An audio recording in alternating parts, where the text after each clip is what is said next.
Super. Well, Bryce, I'm really excited about the opportunity to have you here and talking to us today.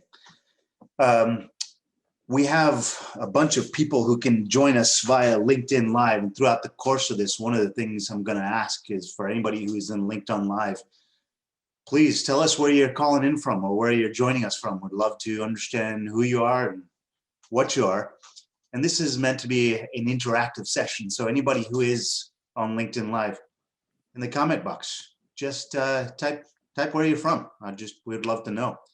Because throughout the course of this, I think you're going to pick up a bunch of nuggets of wisdom from Bryce as he's done there, and some of the tears that he's cried and what he's how he's punched through things. So I'd love to be able to give people more insights into what Bryce has done. So Bryce, how you doing today? Awesome. Wonderful Monday. How are you? I'm good. I'm good. So Bryce, our topic today is the idea of running a pest control company remotely. When I say that, when we first talked about it over the phone, you kind of scratched your head for a little bit and you kind of had some thoughts. When you talk about running a pest control company remotely, what first pops into your head? Well, I've got to start off by saying that wasn't the initial intent. The initial intent was actually from day one when I started my pest control business. I decided that time was more valuable than money to me. Okay. And so from day one, I tried to find every possible way to automate, systematize, and most importantly, hire early in my business. In hindsight, looking back, I think that actually helped me grow a little quicker than I'd, would have grown alternatively. And ultimately, when I decided to move and run this business remotely, looking back, that's what kind of set up the entire process of being able to do that. But to answer your original question, I mean, getting the numbers, having the numbers, and being able to actually digest what the numbers are telling me, goes a long way in being able to manage my routes from anywhere, and manage my employees from anywhere. So I'm gonna say back to you what I just heard, because I think there's a bunch of really interesting things there. First and foremost is, I mean, one of the things I'm hearing is that you kind of get to have your cake and eat it too, right? You're running this company remotely, but you're managing your time at the same time, which is, I mean, isn't that kind of the dream to some degree? Exactly. No doubt. I mean, they always say, if you can you leave your business? The definition of having a business is being able to leave for 3 weeks and it grows, not just stays the same, but grows. And I think that's what I've finally created over the last, year or so, been able to actually realize that. So the intention wasn't initially to run it remotely, but the idea was your time is super valuable. I mean, I think everyone should realize that about themselves. You can control money, you can control everything else.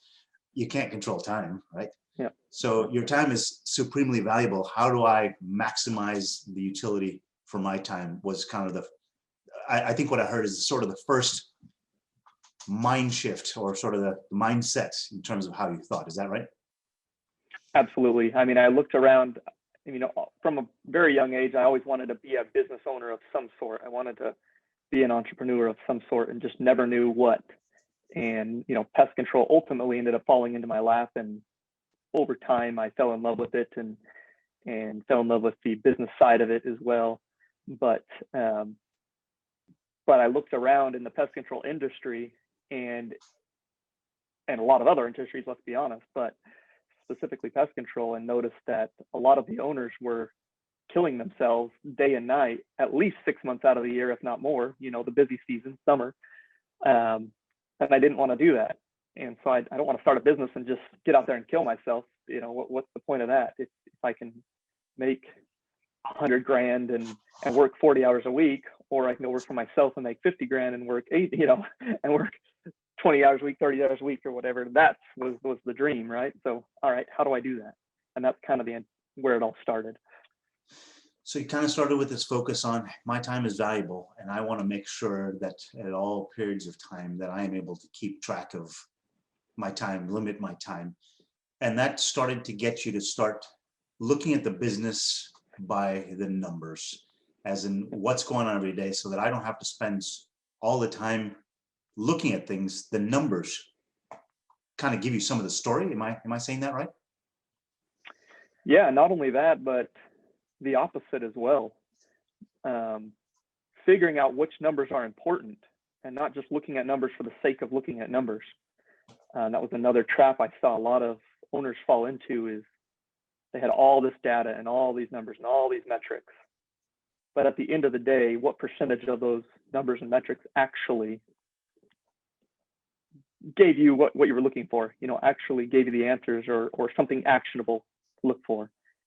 And figuring that out. And then by any means, I still have a long ways to go, don't get me wrong, but figuring out which numbers are the most important and focusing on those numbers is what ultimately enabled me to live for 2,000 miles away from my office and still have my office basically not skip a beat. So I want to pause for a second, because I think people have started to already hear a little bit about how you think about things, which I think is really important. But I want to tell them a little more about why I wanted to have you on here, because I think just as I started to read through your bio, and when I first, your background, I started to understand who you were. And it piqued my interest in terms of who you were. So I'm going to read a little bit here. I'm going to ad-lib a little bit because I don't want to read word for word, but you've been in the business since 2004. So, about 16 plus years now. And you've kind of touched every part of the business at this point in time, from sort of the ground all the way up. You started the business in Utah in 2014, but you said what you wrote down here is 30 hours a week was the max that you wanted to cap it at. So from the outset, you were all like you said, you were already thinking, hey, I don't want to do this all the time, but what is my real return on time investment? Is kind of how you started thinking about this from the outset. So keeping that goal in mind, you hired early, automated everything possible in the business. You moved to Raleigh in 2019, and you run it from 2,000 miles away. And your belief is that anybody can create a comfortable lifestyle around their business if you have enough time. I know when we first talked, I really loved the way that you kind of look at business as something that, hey, it's not this runaway animal all the time that I have to be fighting fires. It's something that I can manage actively. That kind of resonated with, how do you get there? I mean, how does someone who is already running a company, I mean, you didn't start out actively managing everything. I mean, at some point in time, you were fighting fires, weren't you? Right. Well, so let me give a little clarity to the bio you just read. So I started in the pest control industry in 2004, but I didn't start my own business until 2014. Okay. So I worked for a handful of other businesses off and on for that 10 years between 2004 to 2014. And that's where I learned a lot of things, of course. But not only did I learn a lot of things I wanted to do, but most importantly, I learned a lot of things I didn't want to do. I worked for some of the big major players and was always baffled by how much they micromanaged every single action, every single thing you did. But I've always kind of been in that entrepreneurial mindset, and once I moved to a company in Philly and was managing a company in Philadelphia, and realized, oh, I see why this large company is micromanaging everything. Because if you don't, there are a lot of employees, for lack of a better term, that do like to take advantage every moment they can. And I think it's Dave Ramsey that says, I never hired an employee in my life. I've always, I wanted to hire a partner in the business. And so that's been a big focus for me as well from day one of starting my own business in 2014 was employees show up late and steal things while they're there. Partners will buy into the vision and grow that vision with you. So I haven't heard that quote before. Your fundamental mindset is, I'm not hiring employees, I'm hiring partners, right? I'm hiring somebody else who thinks about this baby as theirs, just as, I mean, maybe just as much as you. Did I hear that right?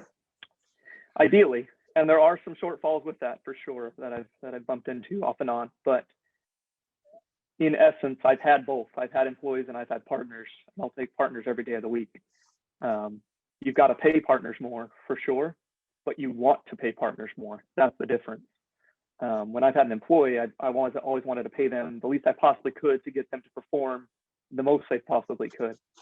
Partners, because they're being preemptive and they're seeing problems before they happen and correcting them before I even know about them, they're worth every extra penny. Okay, so I'm going to make sort of a connection here, right? As you start looking at people as partners as opposed to employees, they're starting to proactively troubleshoot and diagnose problems. I mean, it's not just pest control related. It's, I mean, how the business runs or processes. They're starting to come back and say, hey, I see something here. I think I need to fix it. Is Right. that, or something needs to be paid attention to. And they're bringing that to the table as opposed to an employee who says, I did what you told me to. Is that kind of what I'm hearing? Right. Yeah, I mean, employees usually say, you never told me that. That's what employees say. They're like, oh, it's only the third time I've told you that. My bad. I'll tell you 10 more times. And yeah, I mean, absolutely. I mean, I go as far as I possibly can to empower my partners in the business as much as I possibly can, almost to an extreme. That's something I learned in, I believe it was 4 Hour Work Week. I think Tim Ferriss is the author, and he talks about, he told some of his employees or, whoever was working for him, that if the issue or the problem is under $100, you solve it yourself and let me know once it's solved. That to me struck a chord, because $100 problem, I'm not going to lose sleep over.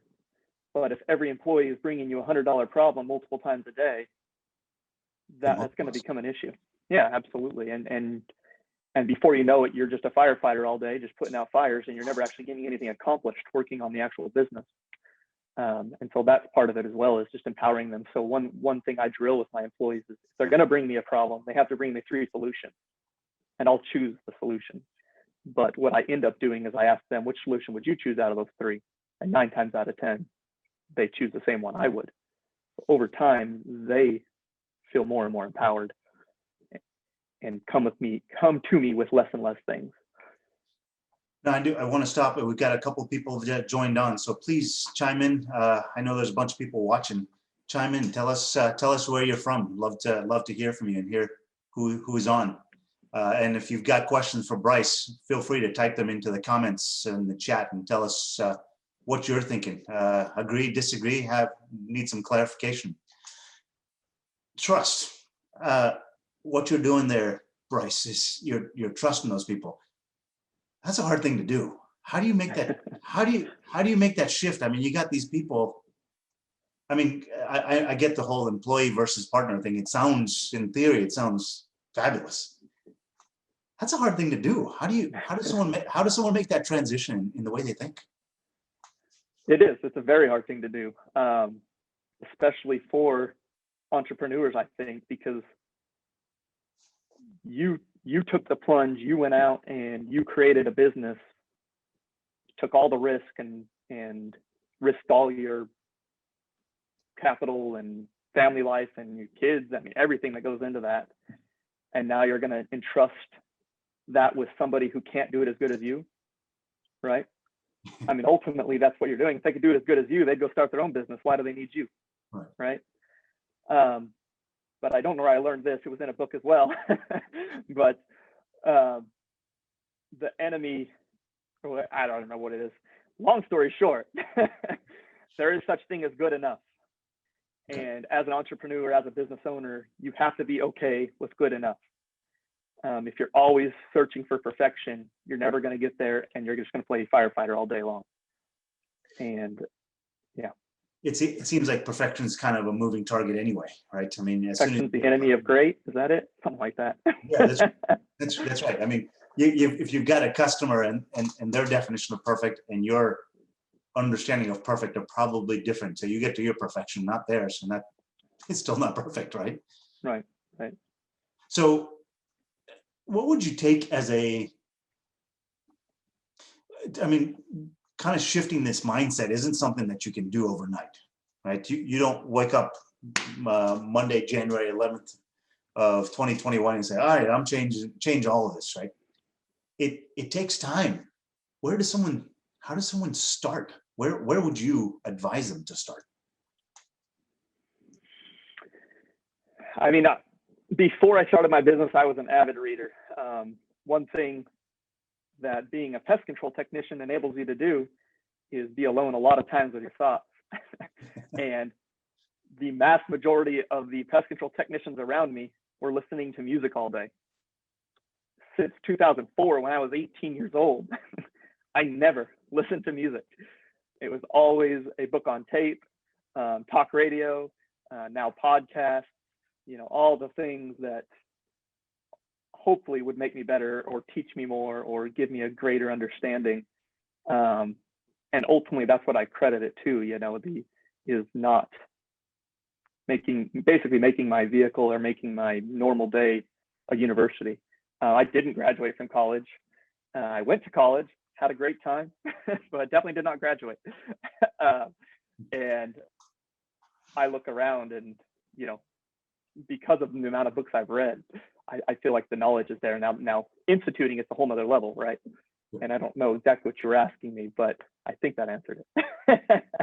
Well, I mean, I think it's kind of an open-ended question because I think that journey that everybody's going to go on is going to be different. I mean, there might be some maybe guideposts. I mean, mile markers. I mean, driving from here to Disneyland, if you and I drive Disneyland, we'll pass some stuff that's the same, but we'll start at different places, right?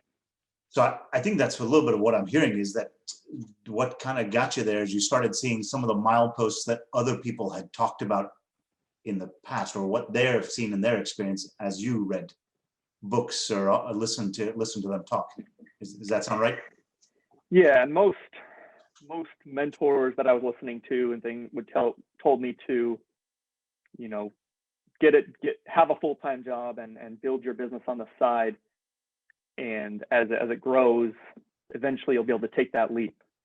Well, of course, I threw all that advice completely out the window. And at the time I was living in Philadelphia, I just had a brand new newborn. He was born in January, and I moved 2,000 miles to Utah 2 months later. So I have a 2-month-old newborn to start from scratch in a town I've never lived in and start from zero. Completely. Sounds like a recipe for success. Yeah, it definitely was. But it forced me to, either succeed or don't, and ultimately I feel like I have succeeded. Everybody's definition is different, but I've got a, great lifestyle business. And one thing that, I lost my train of thought. Carry on. Well, I mean, you're just talking about this idea of how that may not have been the best time to have started things based on what advisors and mentors had told you in terms of keep your part-time job and kind of grow it on the side and then make the hop. You decided I'm gonna throw all that away and I'm just gonna make the hop. Yeah, I mean, I ultimately going through my head at that time, I still remember it pretty vividly, is if I don't do it now, I never will.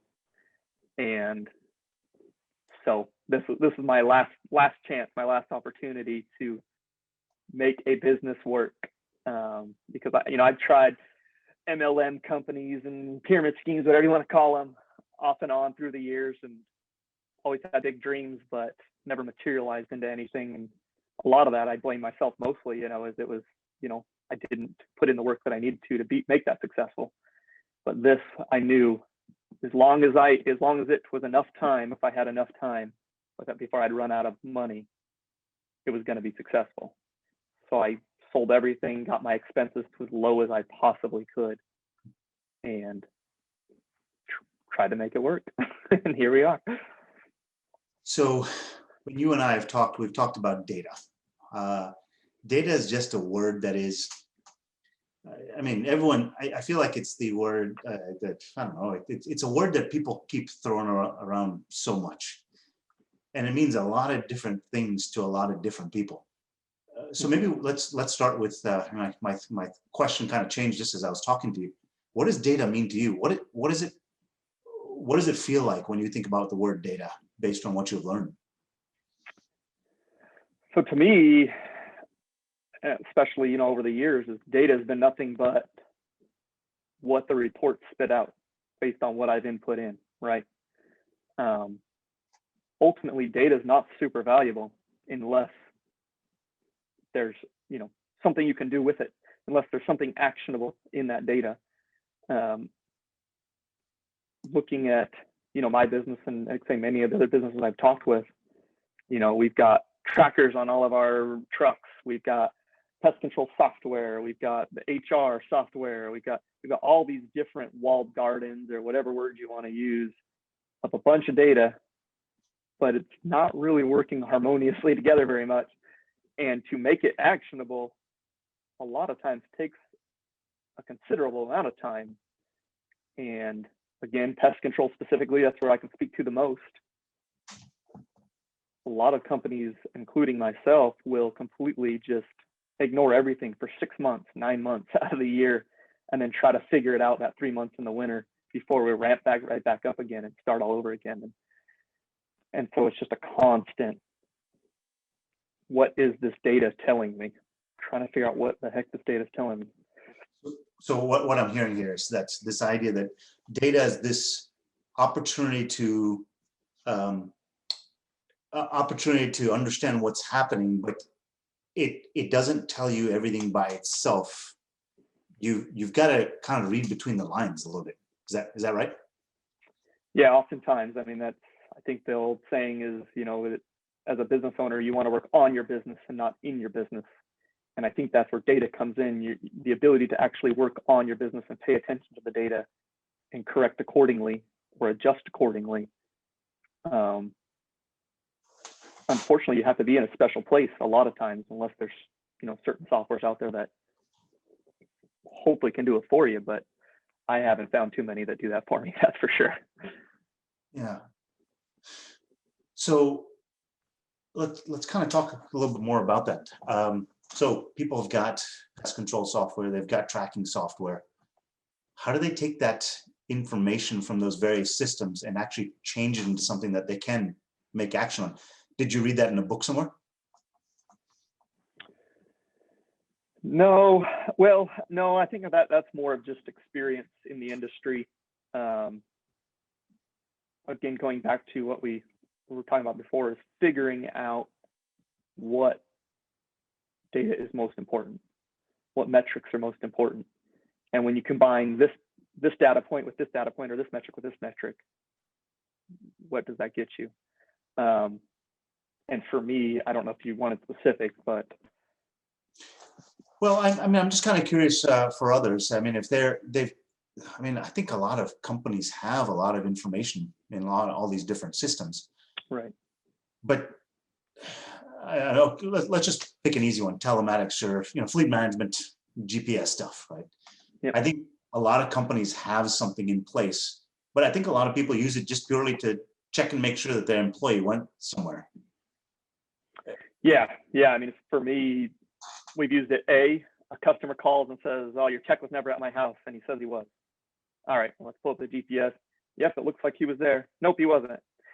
So really, how much good did that telematics do you? Because are you going to sit there and fight with the customer on whether or not the GPS is lying? I can't tell you if the tech left his truck, but I can tell you it's parked in front of your house for 20 minutes or 30 minutes. So really, to be honest with the telematics for the drag tracking, we like the tracking because if someone decides to steal your truck or go do something stupid in your truck, hopefully you can find it. Or hard stops, fast accelerations, speeding. I mean, what else can it really give you unless you can combine it with your pest control software, you know, your actual stop data. Right. I mean, that's what you were talking about, insights, actionable insights, right? What decisions can I make? And if it just tells you where the vehicle went, that's not really an actual insight. It just tells you something kind of potentially happened.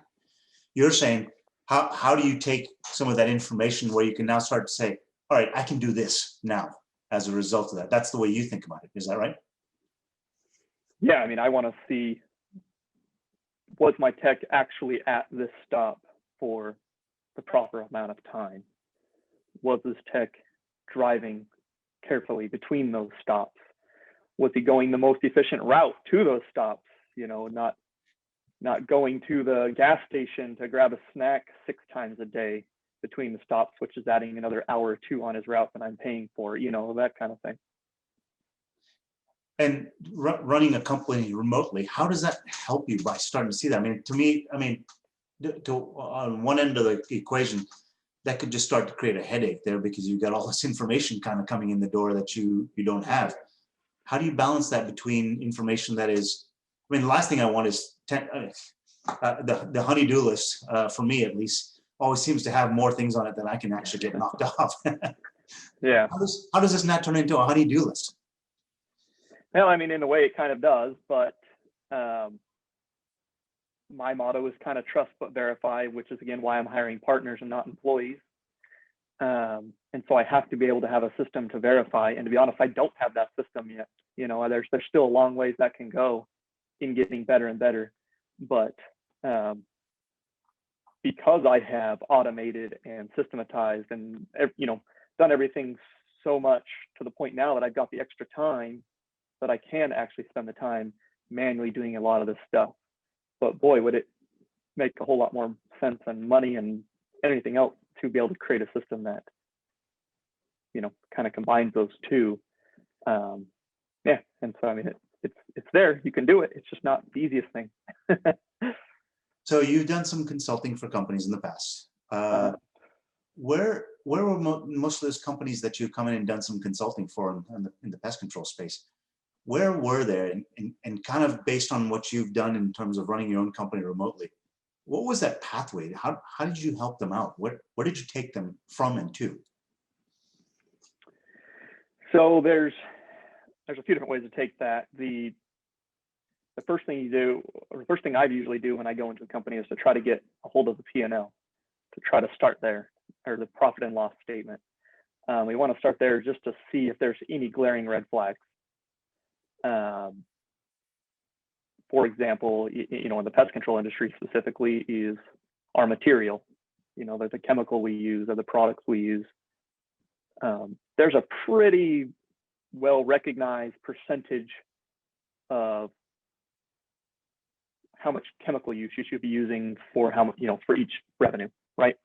Okay. And so if that number's way off, let's start there. That's the easiest thing to fix in most cases.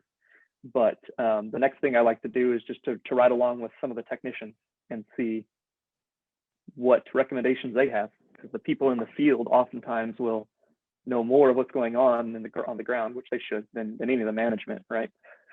And then we work our way up to management and see where they think all the issues are, and then we kind of work from there. But oftentimes, I think what you're asking is, oftentimes a lot of companies don't know what's happening, or don't have the time to figure out what's happening. And there's not a lot of automated tools, again, that I'm aware of that can kind of set that up for you. So you kind of come in, you kind of help them get a better, I mean, just starting with the P&L. I mean, I think the way I've always, I mean, being a data guy myself, I used to think that it was all about the numbers. Then I started to realize the numbers just support the story. So by coming in and looking at the P&L, the first thing is you're looking at a couple of ratios that you already have in your head, sort of market recognized ratios, to see if the story is already going off into left field, or it's going in the wrong direction.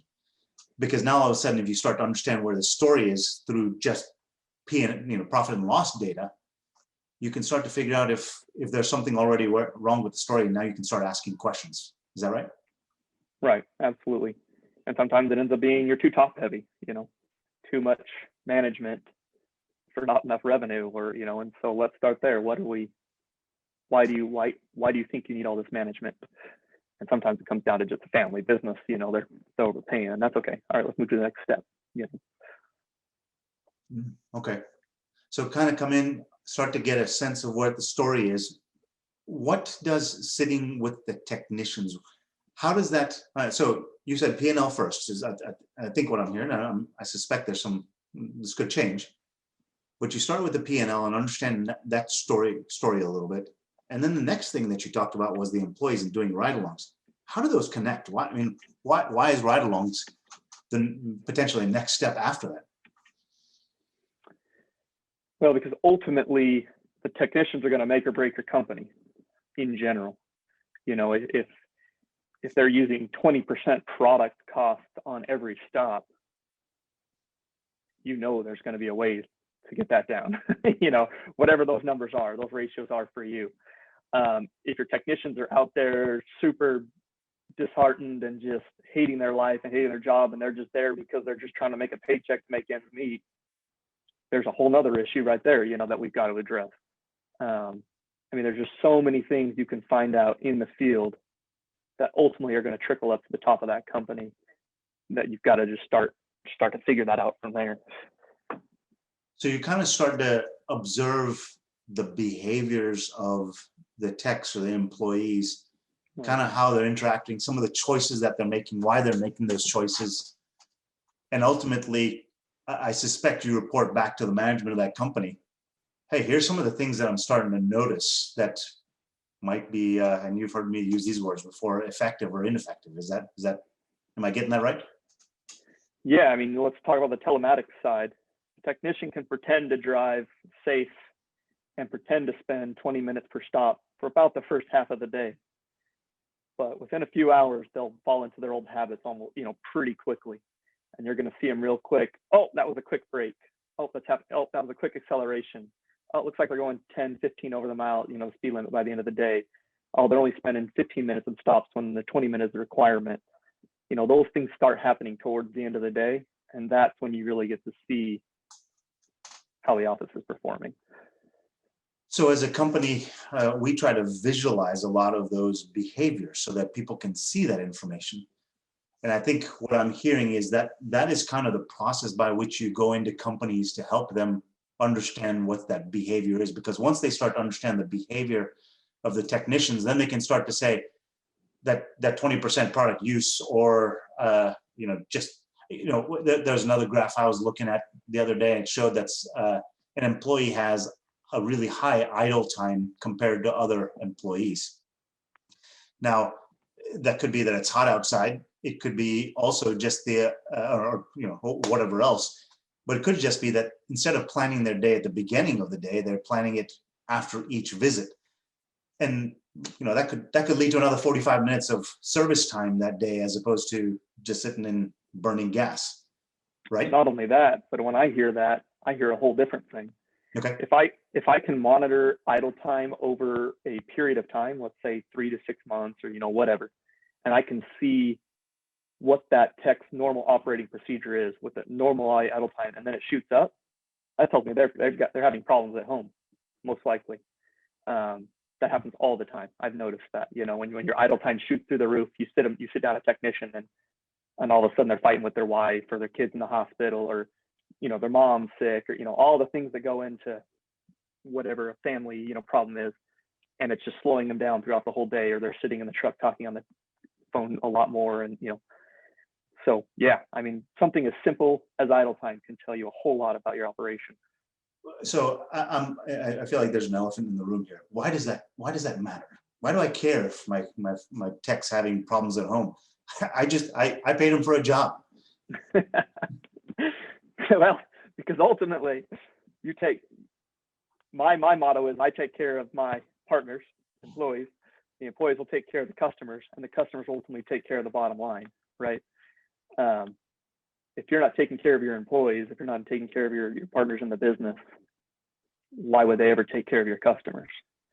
And I don't want to call pest control commodity business, but let's be honest, in a lot of areas it is a commodity business where you're not any better than the next guy down the street.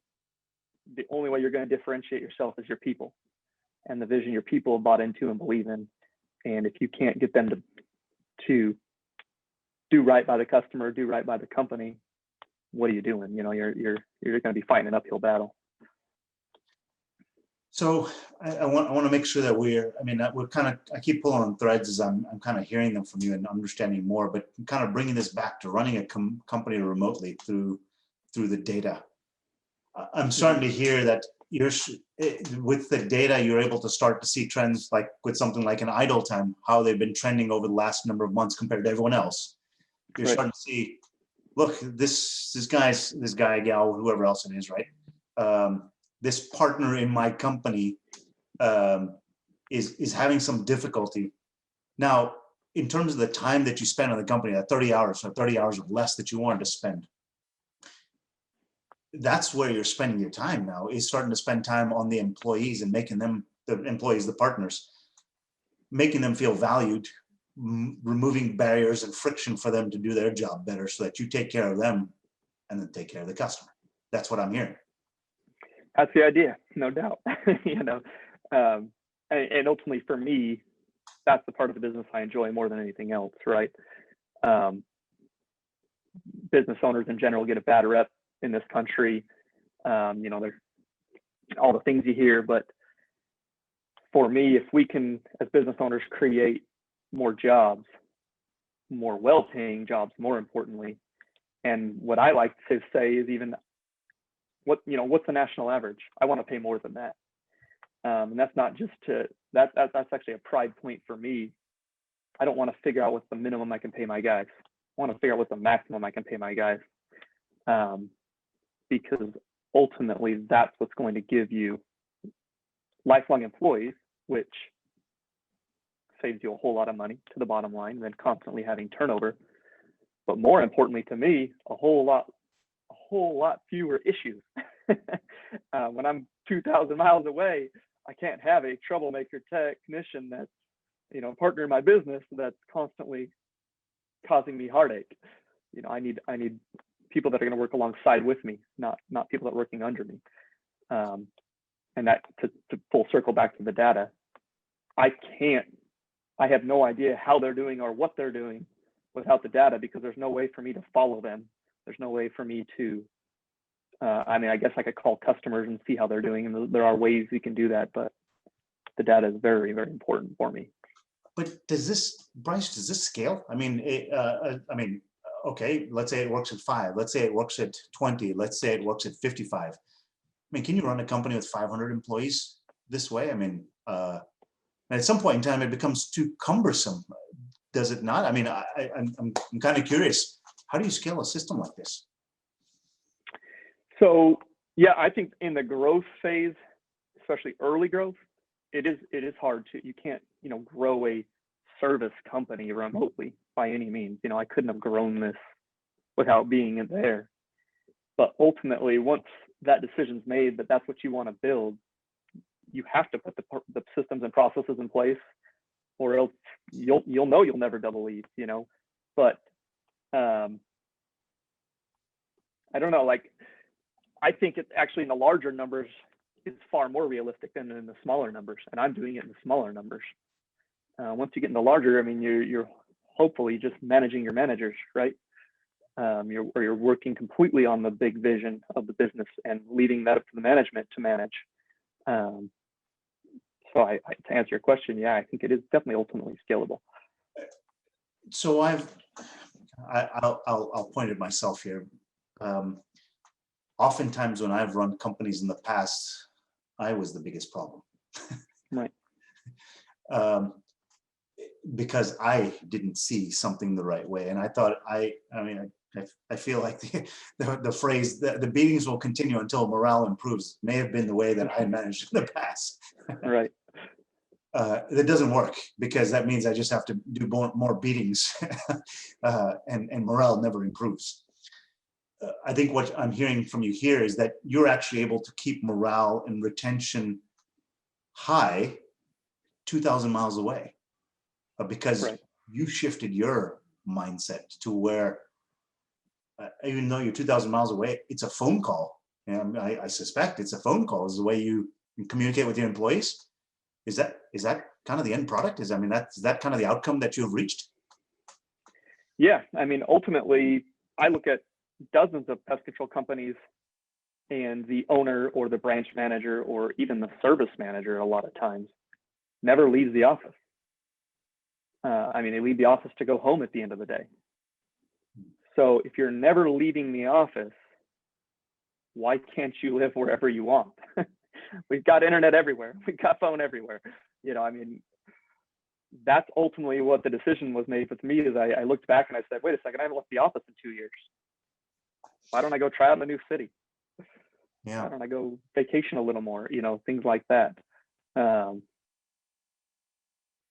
And so I think a lot more businesses are there and don't even realize it because they won't get out of their own way, like you said.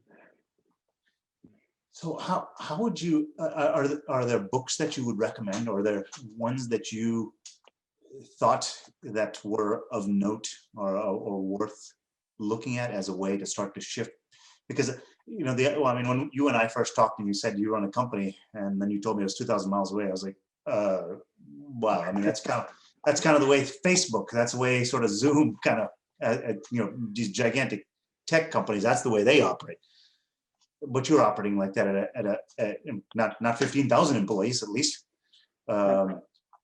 What are there any particular books in mind that you recommend that people take a look at, or I guess I'm asking what resources would you point them in the direction of if they want to start to make a shift like this? In my mind, it's more of a mindset shift than anything else. Okay. And the book that helps you, I mean, if this is in fact your goal, and that's ultimately the first question, right? I mean, there's a lot of people who don't have that goal. They don't want to work remotely. They don't, you know, they have no desire to work away from their business. But if that is in fact your goal, 4-Hour Workweek by Tim Ferriss, there's a lot of tools in there, don't get me wrong, but more than the tools is the mindset of figuring out every way possible to make this work, if that's in fact your dream or your goal. And that's the same thing with like Dave Ramsey always says, and it's kind of same mindset is, if you never have a credit card and you never borrow, you never have debt, and that's off the table, then you want to do this, or this, you have to figure out how you're going to do it. How are you going to pay for that $3,000 car repair bill when you don't have a credit card? I don't know. But once you have that mindset, you're going to figure it out, because what's the alternative? Curdling in the fetal position? I mean, so I mean, that's ultimately where you're at, right? Yeah, and I just want to chime in again for all the people that are listening, and we've got even more people that have joined in. I'd love to hear where you're from. If you've got comments or questions about what Bryce is talking about, love to have Bryce give his perspective on it. If there's a particular challenge that you're seeing, you know, whether it's employees or understanding the difference between that partner/employee, the way Bryce talks about it, ask, you know, or you know, say that you agree, you disagree. Would love to understand what you all are thinking and how you all are receiving this. Bryce, the thing that I'm hearing from all of this is the mindset shift is something that you've got to make. It's something that happens over time, and a lot of it is leaning into your employees.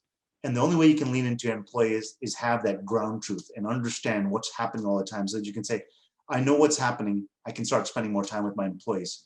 So automation and understanding what is happening on the ground, that what I call the ground truth, is kind of the foundation for all of this to happen. And I think that's kind of going back to that data again, taking a look at that data and understanding that data on a regular basis. So that's kind of the bedrock for this whole thing to work, is you got to know where you stand all the time. Is that right? Yeah, I mean, totally agree. And that in the early days of my business, for the first few years, I would look at my numbers every single day, sometimes multiple times a day, and have goals. And, you know, what am I going to do today? What am I going to do this week? What am I going to do this month? And just paying attention to that data, I mean, in depth. And of course, that gets harder and harder the more and more employees you have, the more vehicles you have, the more data you have, which is why the automated systems become more and more important. But yeah, I mean, those snapshots, and then when you see that actionable data, to be able to dig into that snapshot is, I mean, priceless. I mean, it's got a lot of value to it. So I always like to give something that people can jot down and kind of have a take-home message, right? Because everyone is on this journey in various places. Give me 2 or 3 things. If someone were to kind of start going down this journey, I'll actually ask you two questions. First is the questions that you would ask. What questions would you ask them to see where they are in this, help them assess where they are in this journey? And the second question I'll ask is, what are sort of the 3 tips that you would say, hey, start to consider this? So start with the questions. What questions would you ask an owner of a company to see if they're ready to start making this transition to it's not even really about just being remote. It's just the fact that you've used data to get you to a point where you can be remote. You have the option. Right. What are the questions that you would ask somebody to find out if they're ready to start making that transition to company run by the numbers, by the data? I've never met a business owner that didn't want the data, didn't want the information. But often they don't know what to do with the information once they have it. That's kind of the key. But to kind of go back to your original question, something I just went over with my company recently was why? Why do you want to do this? I think there's actually a book called Begin with the Why in Mind, or maybe that's part of a book, but that rings true to me, because oftentimes as business owners, we're doing things and we don't know why we're doing them. And maybe if you were able to actually track down why that started 6 months ago, you realize, oh, let's fix that now. But, and so if someone wants to operate a company remotely, why do you want to operate remotely?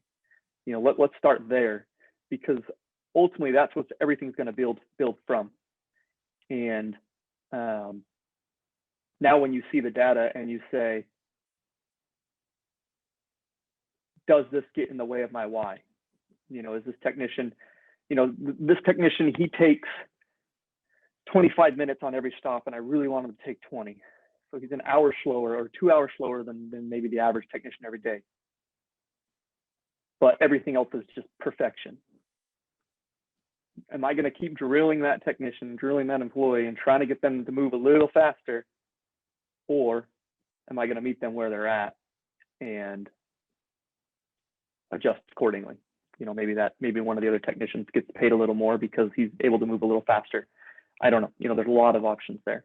But that's ultimately, you need the data to be able to find out all of that. Because if you're managing I like to manage by my gut, and I like to confirm with the data, right? I think managing with your gut is important. There's a lot of value you're going to get there from your gut, but it's very easy to cross into too much of the gut management if you're not backing it up with the data.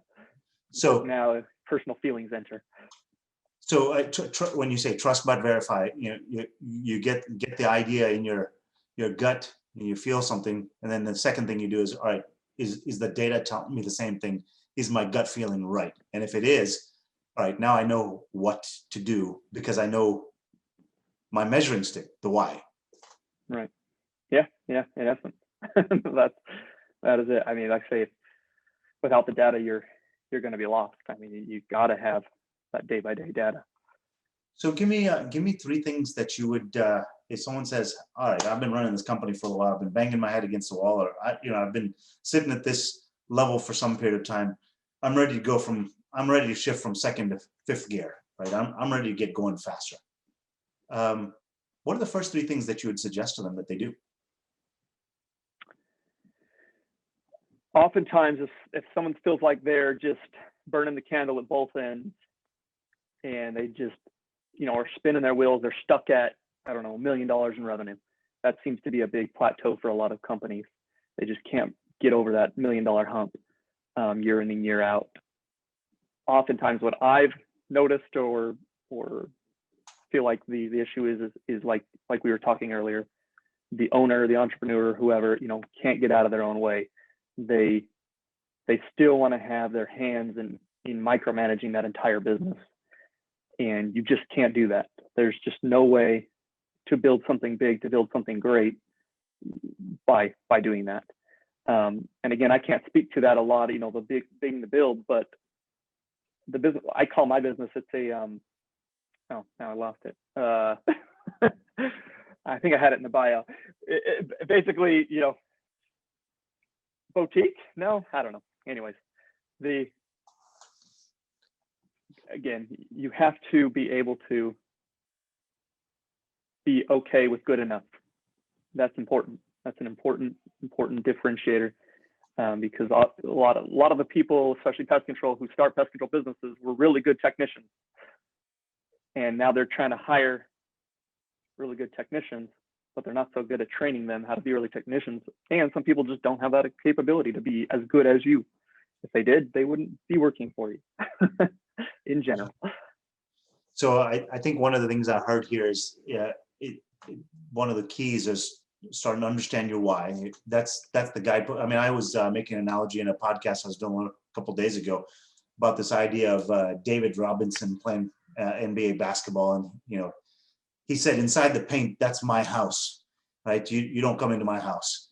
And if you do, I mean, I think he was part of the Sultans of SWAT or something. There was some name around it. But I think what I'm hearing from you is kind of something that we talked about the other day, is the data helps you figure out what you care about, right? So that you focus on just doing that alone, as opposed to being all over the place. What do you got to do? What do you got to do? What do you got to do? And now that you've got this why as your measuring stick, you can take a look at that employee and figure out, do you need to wrap them on the knuckles? Does it really matter? Right. But then now all of a sudden you can start to lean into that employee on all the other areas and tell them, hey, you're a partner in this business, as opposed to just someone who collects a paycheck from me. So. Yes, and do not allow things to fester. That is another big mistake I see very consistently is, oh, he just did a little thing wrong here. Oh, and then a day later, he does another little thing wrong there. And after a week's time or 2 weeks or a month or a year, all those things have festered inside you as the manager of the owner. And now you let him have it, whether you fire him or, all the things that go into that. When if you had nipped it in the bud from day one, it never would have festered into this gaping wound. That's something that took me a while to learn, for sure. You can learn that in a book. You can learn, all the things, but that's something you got to learn with experience, for sure. That's not to let things fester. Just nip it and go. Move on. That's interesting. Yeah, I could probably do a lot more of that myself. It takes a long time to figure that out, but man, it'll change your business. Well, Bryce, I think we're coming up on our time here. I would, first of all, just like to say thanks. I mean, I think as always, whenever I talk to you, I always get a couple of nuggets. This time, since I got a chance to ask you more questions, I think I got more nuggets than usual. So thanks. The pest control industry, it seems like it's been good to you. Give me some forecasts. What do you think is going to happen to the pest control industry in the next couple of 2, 3, 4, 5 years in terms of what you see, and what should people in pest control look forward to? If COVID's taught us anything, it's that pest control is pretty resilient. At least most of the colleagues I've talked to are actually up this year. And so I've been in it long enough now to see the 2008 crash, and now the COVID, which should have been crashed, or at least we're all worried it would be. And we've flourished as far as an industry as a whole. I mean, it's kind of it's a not so secret hidden gem anymore. Every year it passes, it seems more and more people know that pest control is a great business to get into. But yeah, it's definitely taken care of my family and been that lighthouse, in the storm of just no matter where we go, no matter what we do, there's always going to be pest control there to that I can work for somebody or start my own business, or all the things that go into that. It's company's given me a lot. I love this industry. I mean, I don't see. I mean, I think I read some stats somewhere that said for every human on Earth, there's 8 million bugs. Yeah, so something crazy.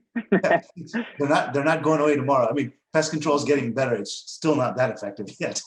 Yeah, bugs don't know about a pandemic, and bugs don't know about a financial services collapse or mortgage collapse, and they just keep on coming. Yeah, hail and brimstone cockroaches are still walking around. Yep. It's a regular they day. do. That is for sure. Well, hey, thanks a lot, Bryce. I Thank appreciate you. you spending some time and kind of dropping some knowledge on us in terms of your experiences. This has been good. Yeah, thanks for having me.